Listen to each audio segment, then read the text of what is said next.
reason I had him here, I wanted to thank him for not going into the war, just, ending the war. क्या होता है जब एक नेता खुद को शांति का मसीहा मानता है और दुनिया उसे इग्नोर कर देती है? एक ऐसा नेता जो कहता है कि उसने जंग रोकी, समझौते कराए, देशों को जोड़ा, फिर भी उसे नोबेल पुरस्कार नहीं मिला।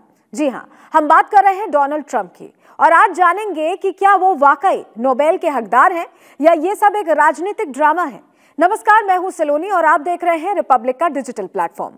नोबेल शांति पुरस्कार दुनिया की सबसे प्रतिष्ठित पहचान, लेकिन क्या होता है जब कोई नेता खुद कहे कि मैंने दुनिया में शांति लाई है पर मुझे नोबेल नहीं मिला? अमेरिकी राष्ट्रपति डोनाल्ड ट्रंप की बार बार ये बात सामने आ रही है, वो बार बार ये बात दोहरा रहे हैं। अपने हालिया ट्वीट में उन्होंने 6 बार नोबेल प्राइज का जिक्र कर दिया।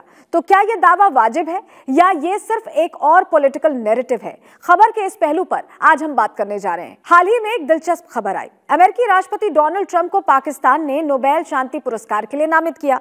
पाकिस्तान का कहना है कि ट्रंप ने हालिया भारत पाकिस्तान तनाव के दौरान कूटनीतिक दखल देकर जंग टाल दी।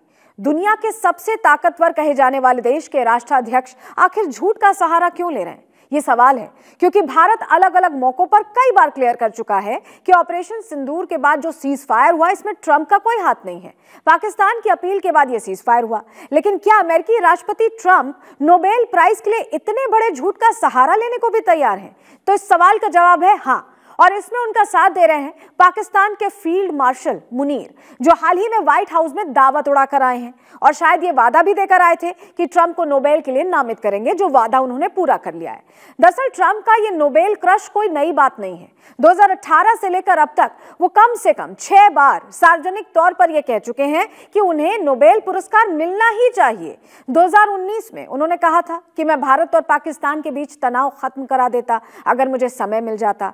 अगस्त 2020 में ट्रंप प्रशासन की मध्यस्थता से यूएई और इजराइल के बीच सामान्य राजनयिक संबंध स्थापित हुए। बाद में बहरीन, सूडान और मोरक्को भी शामिल हुए। इसे मिडिल ईस्ट में एक गेम चेंजर डील माना गया क्योंकि इससे अरब देशों और इजराइल के बीच तनाव कुछ हद तक कम हुआ था। ट्रंप ने इसे अपनी बड़ी कूटनीतिक जीत बताया था और इसे भी नोबेल योग्य उपलब्धि कहा था। लेकिन अब सवाल यह है कि क्या ये सारी कोशिशें नोबेल के लायक है? अब्राहम अकॉर्ड्स को अमेरिका की बड़ी उपलब्धि माना जाता है, जिसमें 2020 का हमने आपको जिक्र किया, लेकिन बाकी दावों की पुष्टि वैश्विक स्तर पर बहुत कम पाई जाती है। भारत पाकिस्तान तनाव की बात करें तो उस वक्त भारत ने कहा था कि ये उनका आंतरिक मामला है और किसी की मध्यस्थता की जरूरत नहीं। ऑपरेशन सिंदूर के दौरान की हम बात कर रहे हैं। बाकायदा पीएम मोदी ने यह क्लियर किया था कि किसी की पहल पर सीज फायर नहीं हुआ है। और ये बात आपको बताएं कि प्रधानमंत्री ने अभी जब ट्रंप से 35 मिनट की फोन पर बातचीत हुई है, कॉल पर बातचीत हुई है, तब भी उनके मुंह पर कहा, यानी ट्रंप की चौधरी बनने की कोशिश को भारत कई मौकों पर सिरे से खारिज कर चुका है। रवांडा और कांगो का जिक्र ट्रंप खुद करते हैं, लेकिन वहां शांति की प्रक्रिया में उनका कितना योगदान था, इस पर आज भी सवाल है। अब ये ट्रंप की रणनीति है या शिकायत, इसे समझते हैं। ट्रंप जब कहते हैं कि नोबेल उन्हें सिर्फ इसलिए नहीं मिला क्योंकि वो लिबरल नहीं हैं, तो ये एक तरह की राजनीतिक चाल भी लगती है। वो अपने समर्थकों को बताते हैं कि मैं वो सब कर चुका हूं जो किसी भी नोबेल विनर ने किया, लेकिन ये सिस्टम मेरे खिलाफ है। और यही बयानबाजी उनके फॉलोअर्स के बीच उन्हें एंटी एस्टैब्लिशमेंट हीरो बना देती है। वो हीरो बनने की कोशिश करते हैं। आपको बताएं कि ट्रंप की यह चाह इतनी बढ़ क्यों गई। इससे पहले ये जान लीजिए कि कितने अमेरिकी राष्ट्रपतियों को अब तक नोबेल शांति पुरस्कार मिल चुका है। नोबेल शांति पुरस्कार हर साल उस व्यक्ति या संगठन को दिया जाता है जिसने दुनिया में शांति, लोकतंत्र और मानव अधिकारों के लिए असाधारण योगदान दिया हो। उन्हें एक्नॉलेज किया जाता है ये पुरस्कार देकर। तो कितने अमेरिकी राष्ट्रपतियों को अब तक नोबेल शांति पुरस्कार मिल चुका है? थियोडोर रूजवेल्ट को 1906 में जापान और रूस के बीच पोर्ट्समाउथ पीस ट्रीटी में अपनी मध्यस्थता के लिए यह पुरस्कार मिला। वुड्रो विल्सन को 1919 में पहले विश्व युद्ध के बाद लीग ऑफ नेशंस यानी संयुक्त राष्ट्र का प्रोटोटाइप बनाने की पहल के लिए यह पुरस्कार मिला है। जिमी कार्टर को 2002 में पूर्व राष्ट्रपति रहते हुए मानव अधिकारों और लोकतंत्र के प्रचार के लिए, हालांकि यह पुरस्कार उन्हें पद छोड़ने के बाद मिला था। राष्ट्रपति रहते हुए उन्होंने वो काम किए थे, उसके बाद इसे एक्नॉलेज किया गया। और हालिया में बराक ओबामा को 2009 में राष्ट्रपति बनने के कुछ ही महीनों बाद अंतर्राष्ट्रीय कूटनीति और परमाणु हथियारों के खिलाफ उनके दृष्टिकोण को सम्मानित करते हुए दिया गया।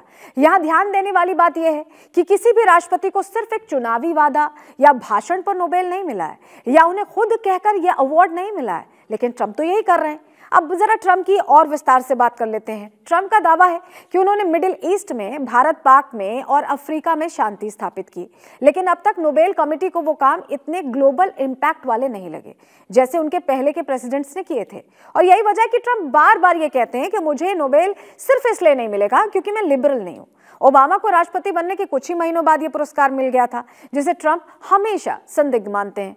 तो क्या ट्रंप का ये नोबेल प्रेम असल में अंतर्राष्ट्रीय पहचान की तलाश है, या फिर ये अमेरिका की राजनीति में एक नया नैरेटिव गढ़ने की कोशिश? ट्रंप का कहना है कि उन्होंने शांति लाई है, दुनिया में टकराव रोका है, पर सिस्टम उन्हें अवार्ड देने को तैयार नहीं है। लेकिन नोबेल कोई ट्रॉफी नहीं है जिसे कोई क्लेम कर ले। ये दुनिया भर के भरोसे और मेहनत की पहचान होती है। तो आपके हिसाब से क्या ट्रंप वाकई नोबेल के हकदार हैं, या ये सिर्फ राजनीति का हिस्सा है? कमेंट बॉक्स में जरूर बताइएगा। इस तरह के और वीडियोस के लिए आप बने रहिए रिपब्लिक के डिजिटल प्लेटफॉर्म पर। फिलहाल बहुत शुक्रिया जुड़ने के लिए। नमस्कार।